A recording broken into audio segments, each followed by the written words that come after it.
Bueno, lo anunciaba hace un momento, vamos a hablar del Instituto Nacional Electoral. Hace un momento hablaba Isabel Lacota del Poder Judicial y cómo esas reformas pues, han generado incertidumbre en México. Hay que decir que el INE ha sido instrumento de certidumbre y que una afectación seria a esta institución pues también abona a este clima negativo del país. Le agradezco mucho a Edmundo Jacobo, nos acompaña aquí quincenalmente justamente para hablar de estos temas de la política y hoy nuevamente el Instituto. Gracias por acompañarnos. Al contrario, Ricardo, muchas gracias. Y efectivamente tocas un tema que es fundamental. Fíjate, 1996, cuando se crea el IFE autónomo e independiente con la presidencia de José Woldenberg.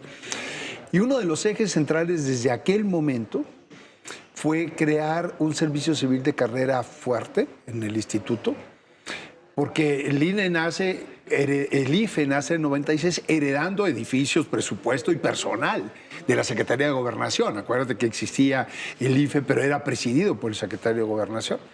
Y una de las tareas que hace el primer Consejo General Autónomo Independiente del IFE fue construir un servicio civil de carrera, es decir, un servicio profesional de que operaran en oficinas centrales en la Ciudad de México, pero en todo el país, el proceso electoral y que no estuvieran sujetos a quien fuera la presidencia del Consejo o los consejeros mismos, con periodos específicos en su mandato. En cambio, un servicio civil de carrera que pudiera trascender las administraciones, digamos, del Consejo General del INE. Y esto se logró a lo largo de un trabajo muy largo de 20 años, en donde ingresar al servicio civil de carrera del IFE y después del INE estaba sujeto a un concurso nacional de oposición muy grande, donde llegaban miles de personas a concursar por decenas de puestos, tan competido así como eso. Y además la permanencia en el puesto estaba sujeto a evaluación de su desempeño y actualizaciones permanentes, porque tras reforma electoral, pues las normas iban cambiando, había que estar actualizado.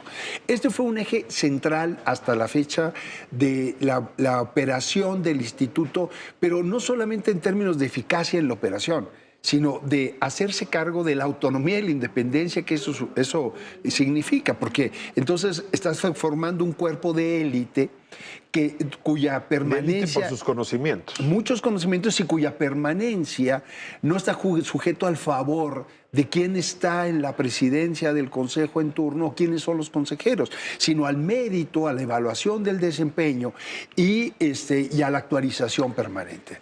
Esto es lo que ahora, de alguna manera, se está deteriorando lamentablemente en el instituto.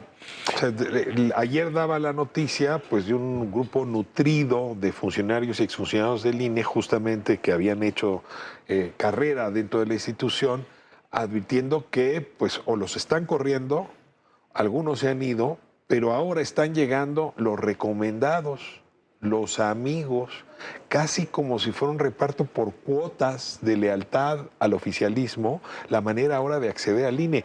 Y eso genera mucha preocupación porque, por cierto, Edmundo, eso mismo se está viendo en el Poder Judicial. O sea, no es un fenómeno exclusivo del INE. ¿Tú qué tienes reportado en ese sentido?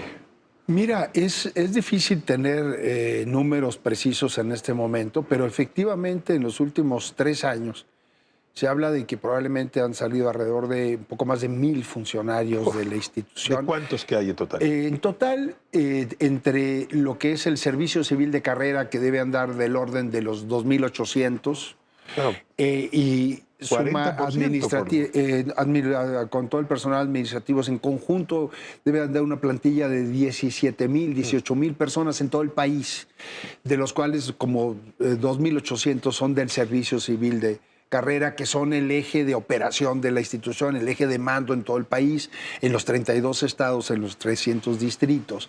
Se habla de que han salido más de 1000 de esas personas a lo largo de estos 3 años, por motivos de despido, por motivos de jubilación, por motivos de renuncia, en fin, por diversos motivos. Es normal en una institución que haya esta rotación, pero no tan grande como la que hemos visto en los últimos 3 años.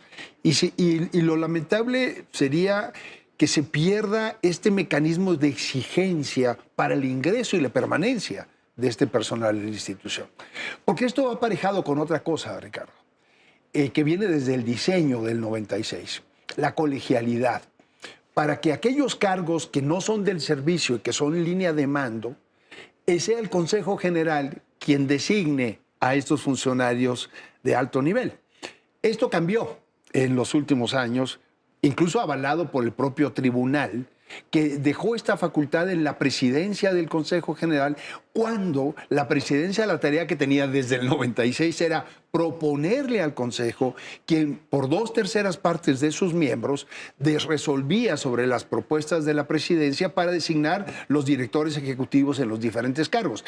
Esto hacía dos cosas. Entonces tenías un servicio civil de carrera profesional, transversal, muy bien entrenado, permanentemente evaluado, y cuerpos directivos que tenían el aval del conjunto del Consejo y que no estaban sujetos a la voluntad de la presidencia del mismo. Creo que este es el riesgo en el que podía caer el instituto. Se rompe la colegialidad, porque entonces estás depositando solamente en la presidencia la designación del funcionario, la lealtad de ese funcionario está ahí y no en el colegiado, y además se puede resquebrajar las normas de formación del servicio. Te pregunto directamente, con la información que tienes, te agradecería una respuesta. ¿Cabe la posibilidad de que sean leales a Morena los que estén ocupando los cargos en esta institución y que ese sea el propósito, es decir, partidizar, morenizar una estructura, un arbitraje institucional que justamente en 96 habíamos logrado arrebatarle a la Secretaría de Gobernación, arrebatarle al partido gobernante? Si eso sucede sería terrible, porque entonces le das en el corazón a la credibilidad de la organización de los procesos electorales. Sería terrible.